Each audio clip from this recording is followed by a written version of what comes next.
तो number system का ये दूसरा वीडियो है। तो जहाँ तक हम लोग किए थे उसके आगे कंटिन्यू कर रहे हैं। तो पहला क्वेश्चन है आपके स्क्रीन पे, locate √3 on the number line. √3 को नंबर लाइन में रिप्रेजेंट करना है।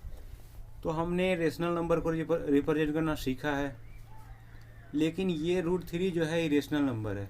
तो इसे कैसे रिप्रेजेंट किया जाना चाहिए उसके बारे में आज हम लोग सीखेंगे।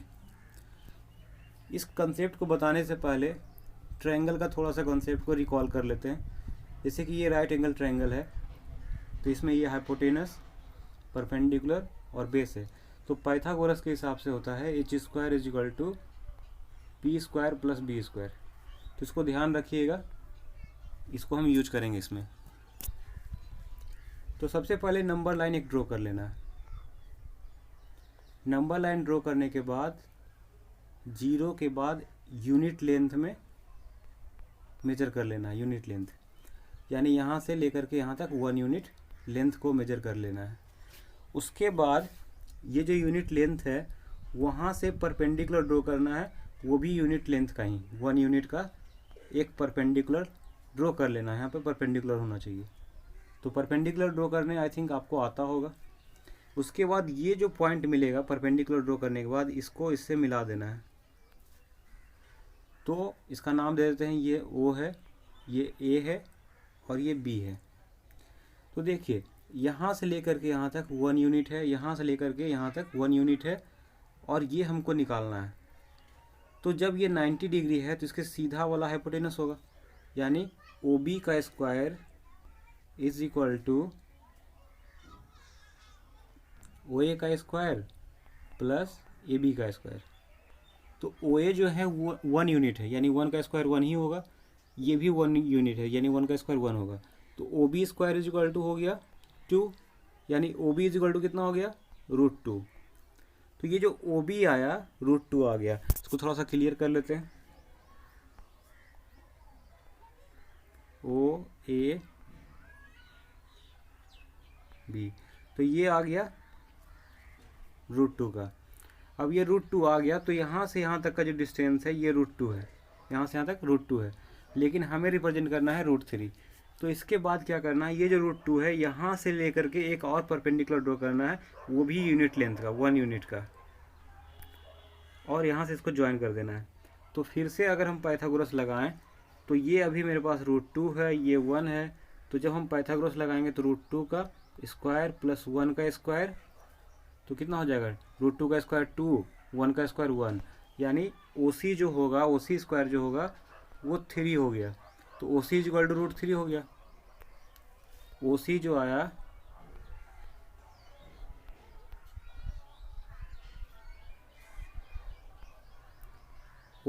√3 हो गया।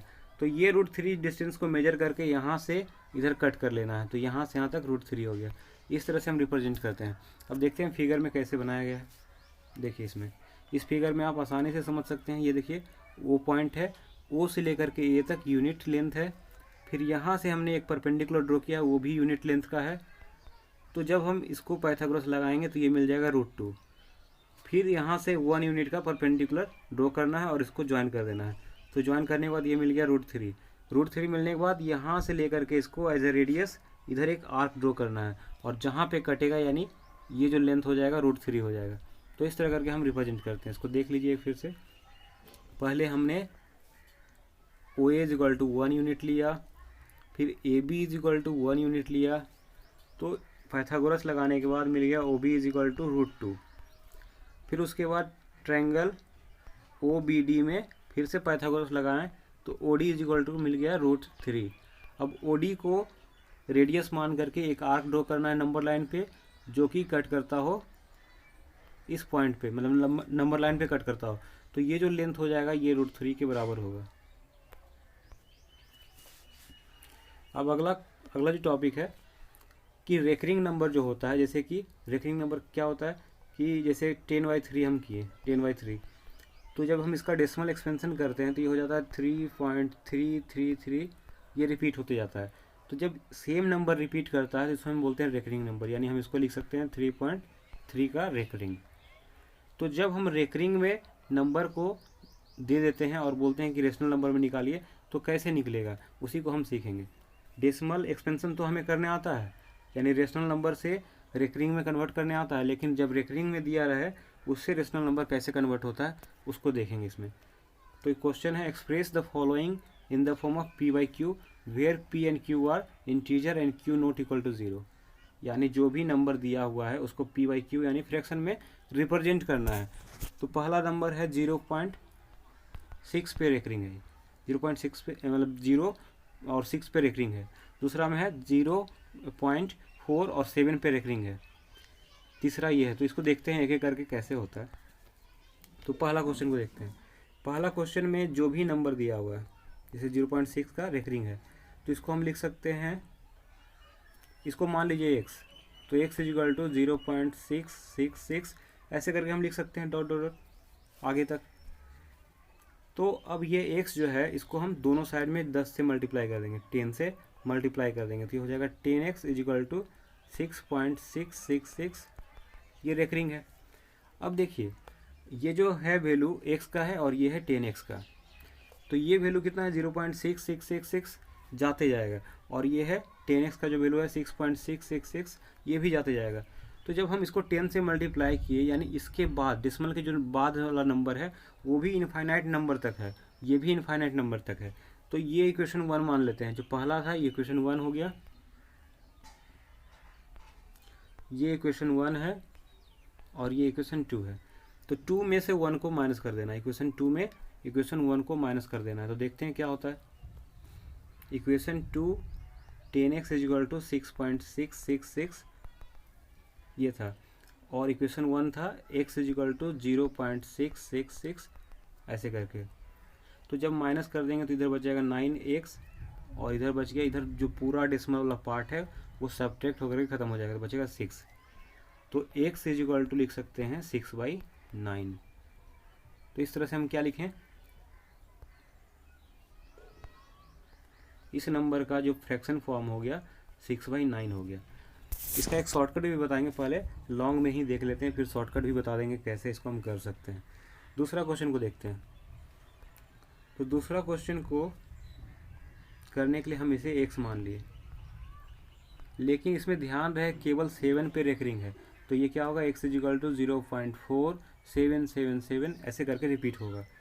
तो देखिए यहाँ पर हमें ध्यान रहना चाहिए कि डेसिमल के बाद जब सेम रहेगा तभी हम सब्ट्रैक्शन करेंगे। तो जब हम 10 से इसको मल्टीप्लाई करते हैं तो ये हो जाएगा 4.777 इस तरह से आ रहा है। तो इसमें देखिए 47 था, इसमें 7 आ रहा है, तो अभी ये सेम नहीं है, यानी सब्ट्रैक्शन नहीं होना चाहिए। तो हम इसे फिर से 10 से मल्टीप्लाई कर देंगे दोनों साइड में, तो ये हो जाएगा 100x और इधर हो जाएगा 47.777। अब उसके बाद ये जो इक्वेशन आया, ये इक्वेशन को 1 मान लीजिए, ये इक्वेशन को 2 मान लीजिए, और 2 में से 1 को घटाना है। तो 2 में से 1 को घटाएंगे कितना हो जाएगा, इधर जो डेसिमल वाला पार्ट है वो पूरा का पूरा सब्ट्रैक्ट हो जाएगा, यानी कैंसिल हो जाएगा। तो इधर भी बच जाएगा 100x माइनस 10x, यानी इसको हम लिख देते हैं फिर से। इधर हो गया 100x equal to 47.777 dot dot dot, इधर बचा 10x इजिकल टू 4.777 इस तरह से। तो घटाने के बाद बच जाएगा इधर 90x और इधर हो गया 43। तो जब हम x का वैल्यू निकालेंगे तो x इजिकल टू हो जाएगा 43/90। तो इसका इक्विवेलेंट फ्रैक्शन में आ गया 43/90। तीसरा क्वेश्चन देखते हैं। तो तीसरा क्वेश्चन है x इजिकल टू 0.001001 ऐसे करके रिपीट होगा, तीनों में रेकरिंग है। तो जब 3 डिजिट में रेकरिंग रहेगा तो इसे डायरेक्ट 1000 से मल्टीप्लाई करेंगे, मतलब जितना डिजिट में रेकरिंग उतना जीरो डाल करके मल्टीप्लाई करेंगे। तो इससे क्या हो जाएगा, ये हो जाएगा 1.001001 ऐसे करके रिपीट होते रहेगा। अब ये इक्वेशन 1 हो गया, ये इक्वेशन 1 हो गया, ये इक्वेशन 2 हो गया। अब 2 में से 1 को घटाना है, तो देखते हैं 2 में से 1 घटाने के बाद क्या होगा।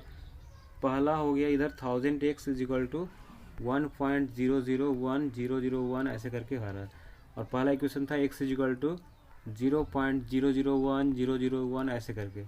इसको घटाने के बाद बचेगा 999x इज इक्वल टू 1 और x इज इक्वल टू बच जाएगा 1/999।